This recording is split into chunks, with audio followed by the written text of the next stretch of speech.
주님의 은총과 평화가 오늘 현장과 또 영상으로 함께 예배하는 모든 교우분들 위해 가득히 뜨시기를 바랍니다. 우리 가까이 계신 교우분들에게 함께 예배함이 기쁨입니다. 이렇게 한번 인사하도록 하겠습니다. 함께 예배함이 기쁨입니다.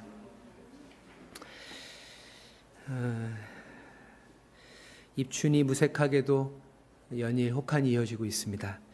그나마 오늘은 조금 그 추위가 누그러든 것 같은데요. 이처럼 아직 추위가 남아있긴 하지만 꽃이 피는 봄날이 얼마 남지 않았습니다. 따스한 봄의 전령으로 살아가는 저와 여러분이 되시기를 바랍니다. 너희를 보냄이라고 하는 제목으로 마태복음 31번째이자 교회의 선교적 사명에 관한 4번째 말씀을 함께 나누도록 하겠습니다. 오늘은 운동의 관계로 평소보다 짧게 설교를 전하도록 하겠습니다. 16절 한 절만 읽었지만 오늘 말씀은 23절까지를 본문으로 하는데요. 그 내용은 충격적입니다. 왜냐하면 이 부분에는 세상 가운데서 복음을 전하는 제자들이 겪을 어려움이 예고되어져 있기 때문입니다. 17, 18절에는 제자들이 공회에 넘겨지고 회당에서 채찍질을 당하고 총독과 임금 앞에 끌려갈 것이다 라고 말합니다. 심지어 21절에는 형제가 형제를, 아버지가 자식을 내어주고 자식이 부모를 대적해 될 것이다 라고까지 말하고 있습니다. 사실 지금까지 주님께서 제자들을 세상 가운데 보내는 것이 목자를 잃은 양떼를 위한 것이다 라고 말씀하셨습니다. 하지만 이제 주님은 그 제자들을 양에 비유하시면서 너희를 보냄이 양을 이리 가운데로 보냄과 같다고 말씀하시는데요. 왜 이런 반전이 일어나는 것일까요? 그것은 마태복음 10장이 예수님과 제자들의 사역에 있어서 하나의 분기점이기 때문에 그렇습니다. 9장까지의 사역은 주로 예수님과 제자들이 익숙한 이스라엘 북부 갈릴리 주변에서 이루어졌으며 그 결과는 우리가 확인한 대로 대단히 성공적이었습니다. 산상수훈과 같이 주님이 선포하신 하나님 나라의 청사진은 오랜 식민지 생활로 가난과 서름에 짓눌린 백성들의 가슴을 다시금 뛰게 했고, 또한 말씀과 동반에 나타난 온갖 기적과 표적들은 사그라든 믿음과 희망의 불꽃을 지피기에 충분했습니다. 하지만 10장 이후부터는 어두운 그림자가 드리우기 시작합니다. 특별히 예루살렘에 가까워질수록 종교 권력을 가진 이들과의 논쟁과 갈등이 첨예해지며 영접과 환대가 아닌 멸시와 방해, 그리고 급기야 예수를 죽이려는 모의가 본격적으로 시작되기 때문입니다. 그러한 상황의 변화를 예지하신 주님은 제자들의 마음을 준비시키기 위해서 이전과는 다른 어조로 오늘 본문의 말씀을 전하십니다. 개인적인 얘기를 해서 죄송하지만 어느새 제 큰딸 한이가 곧 있으면 중학생이 됩니다. 지난주에 이제 온곡중학교로 배정을 받았는데요. 친한 친구들과 함께 가게 되었다면서 또 무엇보다 태희 예지모의 후배가 되었다고 얼마나 좋아하던지요. 네, 바로 이튿날 교복을 맞춰 입은 모습을 보니까 정말 감회가 새롭더라고요. 아직까지 한이는 모든 게 새롭고 설레기만 한 듯 기대감에 한껏 부풀어 있습니다. 그래서 제가 중학교 생활의 현실에 대해서 무슨 말을 해도 대수롭지 않게 여깁니다. 하지만 이제 곧 스스로 중학생의 무게를 체감하게 되겠죠. 주님 역시 당시 팔레스틴 사람들에게 매우 익숙한 동물들을 통해서 다가올 위험을 경고하고 또 그에 대한 대비를 당부하시는데요. 16절을 제가 다시 한번 읽도록 하겠습니다. 여러분 자막으로 눈으로 읽어주십시오. 보라, 내가 너희를 보냄이 양을 이리 가운데로 보냄과 같도다. 그러므로 너희는 뱀같이 지혜롭고 비둘기같이 순결하라. 아멘. 오늘 살펴볼 것은 이리와 양입니다. 정확히 말하면 이리 대 양입니다. 더 정확히 말하면 이리 때 대 어린 양 한 마리입니다. 상대가 되지 않죠. 제자들이 만나게 될 고난과 박해가 얼마나 엄혹한지를 이 비유를 통해서 가늠케 됩니다. 이리와 양, 이 둘은 일방적인 적대적 관계로서 먹이사슬에서 대표적인 포식자와 피식자 관계입니다. 여러분, 어린 양 한 마리를 여러 마리의, 그것도 굶주린 이리떼가 둘러싸고 있는 모습을 상상해 보십시오. 이어질 결과는 참혹하기만 합니다. 이처럼 성경시대의 늑대는 예기치 않고 마을로 내려와 가축을 해칠 뿐 아니라 사람의 목숨까지도 해치는 존재로 오래전부터 인류의 적으로 인식되어 왔습니다. 그래서 기원전 5세기 아테네의 정치가였던 솔로는 늑대 한 마리를 죽일 때마다 은화 5 드라크마를 포상으로 내걸었고, 잉글랜드와 유럽 전역의 군주들 역시 늑대의 위험을 감소시키기 위해서 각종 제도를 만든 결과 16세기 잉글랜드를 시작으로 해서 스코틀랜드에서는 1687년, 그리고 아일랜드에서는 1847년에 늑대는 자취를 감추게 됩니다. 그렇게 과거 절멸의 대상이었던 늑대가 지금은 멸종위기 동물로 보호를 받고 있고, 복원 프로젝트 또한 여러 나라에서 진행 중이며, 우리나라 역시도 카니스 루푸스 찬코라는 한국 늑대와 같은 종을 중국으로부터 들여와서 복원 중에 있습니다. 경기도 양주에서 복원 중에 있습니다. 이처럼 늑대에 대한 인식은 극적인 변화를 겪었습니다. 그런 늑대를 경계하라라고 하신 이 말씀은 무슨 이유 때문일까요? 늑대의 포악성, 또 개걸스러운 식욕 때문이기도 하겠지만, 저는 개인적으로 집단 생활에서 수컷 우두머리가 먹이와 짝짓기 등 모든 것을 홀로 독점하는 엄격한 위계 질서 때문이라고 생각합니다. 그렇게 이리떼 안에서 강하게 작용하는 서열, 즉 우두머리에 대한 맹목적인 복종은 내부적으로는 강한 결속을 가져오지만 동시에 외부 집단에 대한 텃세로 작용해서 이웃 무리와의 잦은 싸움을 야기하고, 이는 개체들을 죽음에 이르게 합니다. 이에 비해서 양떼들은 어떻습니까? 화면에 보시는 대로 2022년 10월에 네이처 피직스라고 하는 학술지에 양떼에 대한 흥미로운 연구 결과가 발표가 되는데요. 그 결과는 이러합니다.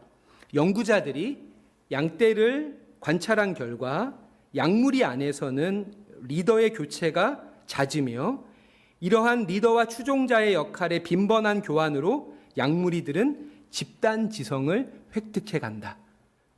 추종자와 리더가 그 역할을 빈번히 교환함으로써 모두가 지성을 획득해 간다라는 이 연구 논문 결과입니다. 놀라운 결과죠. 한마디로 해서 양무리는 이리떼에 비해서 덜 위계적이고 더 수평적이며, 또한 모든 개체들이 평등하게 어울려 지낸다는 것을 알 수 있습니다. 바로 이것이 주님께서 자신을 따르는 제자와 백성을 양무리에, 반면 하나님 나라 도래를 회방하고 방해하는 이들을 이리떼에 비유하신 이유라고 생각을 합니다.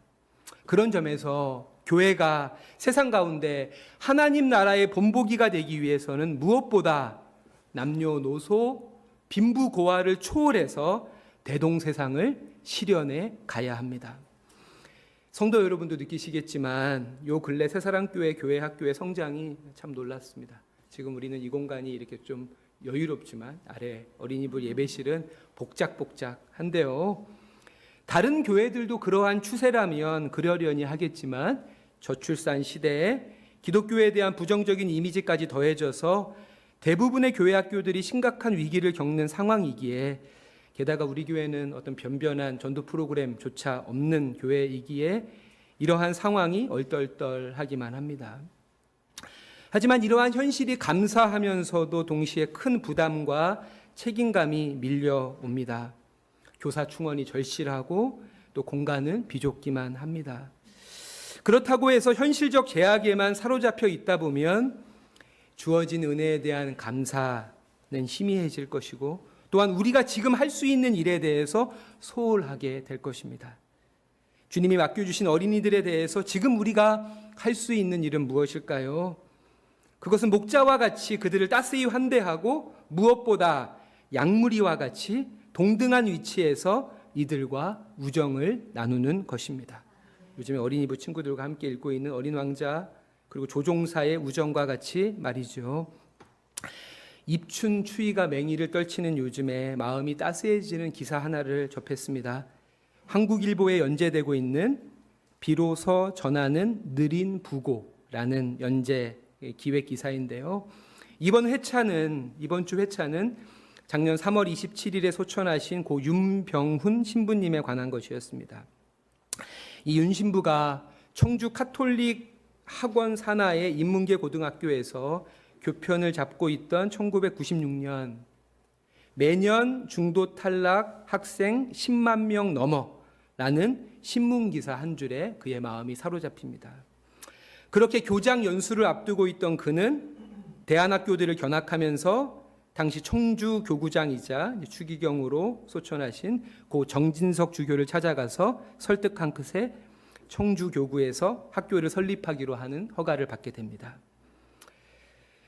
하필 그때가 IMF여서 돈줄은 씨가 말랐었고 퇴학생들을 위한 특성화고를 설립한다는 소문에 학교 부지를 구하는 일조차 쉽지 않았습니다.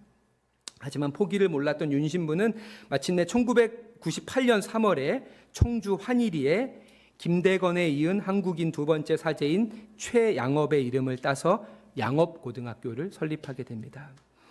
그 입학식 풍경은 충격적이었다는데요. 아이들은 대부분 담배를 꺼내 물었고 서로 욕설은 기본이고 머리채를 잡고 발길질을 주고받았다고 합니다. 그렇게 학교는 거대한 흡연터, 싸움터가 되었습니다.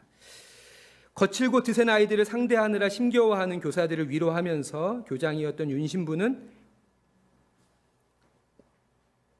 이런 말을 덧붙였다고 하는데요. 기다리세요. 우리가 어른이니까요. 그런 기다림의 시간들과 크고 작은 노력들이 차곡차곡 쌓여서 학생들은 교사들을 신뢰하기 시작했고 그들의 말과 행동은 달라졌다고 합니다. 아이들은 신부님을 교장 선생님이라고 부르는 대신에 대장님이라고 불렀다네요. 별세 전에 고인은 대통령 표창과 포스코 총암상 수상 그리고 여러 교육기관으로부터의 인증으로 학교의 인기가 높아지는 것을 되려 염려했다고 합니다. 입학 희망자가 늘고 재학 의지가 강한 이들을 추리다 보면 정말 거칠고 아픈 아이들을 더 이상 품을 수 없게 된다는 이유에서였습니다. 고인은 생전 후임 교장이었던 장흥훈 신부에게 우리는 더 어려운 학생들을 입학시켜야 해요.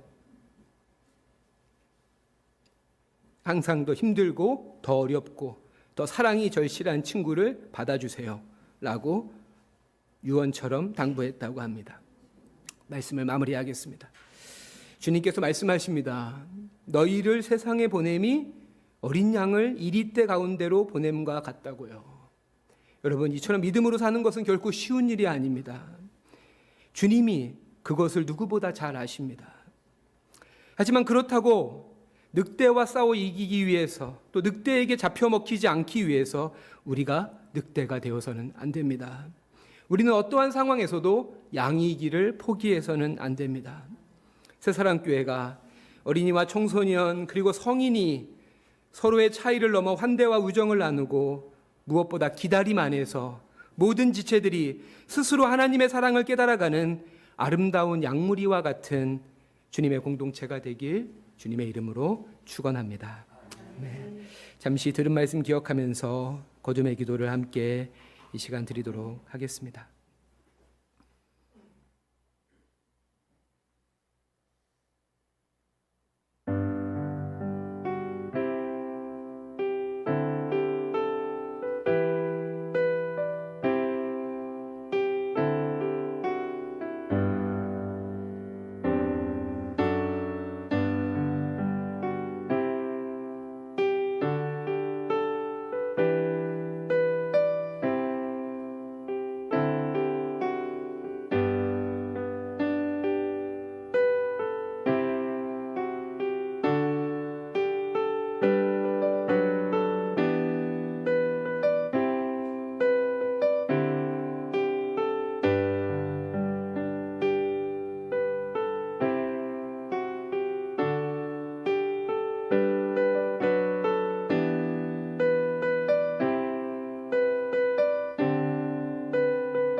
자비로우신 아버지 하나님, 우리들을 당신의 양무리로 불러주시니 감사드립니다.